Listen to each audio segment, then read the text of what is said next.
Beh, di ricordi ne ho tanti perché l'ho conosciuto verso la metà degli anni 70, giovanissimo, poi ho seguito la realizzazione del suo primo film e poi ne ho seguito abbastanza da vicino tutta la carriera registica, tutte le speranze, la sua andata a Roma, la sua formazione come sceneggiatore, e poi il ritorno e la realizzazione del primo film e via via ho seguito il suo desiderio di lavorare nel Veneto. Questo l'ho molto amato, il aver fiducia che non ci fosse più un unico centro di realizzazione del cinema italiano, ma sul modello di Olmi ci fosse la possibilità anche qui di realizzare una bottega cinematografica, e cosa che è riuscito a fare nel corso di quasi 25 anni, realizzando 9 film,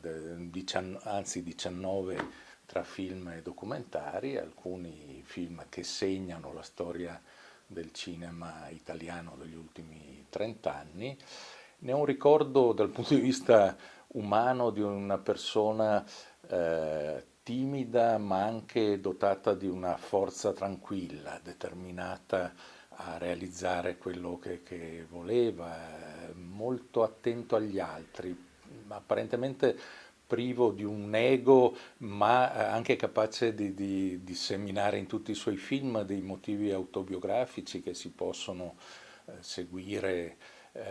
legati al suo amore per il Veneto, legati alla sua autobiografia, fino alla passione che racconta le difficoltà per un regista oggi di realizzare un qualsiasi prodotto dell'ingegno. E la sua attenzione a delle storie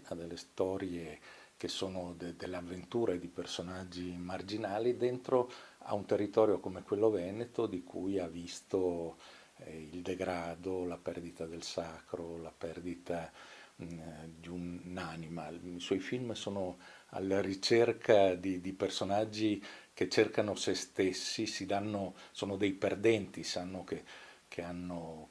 per lo più perso in precedenza e sanno che l'occasione che gli viene data non è certo favorevole a esiti molto positivi, eppure ci provano.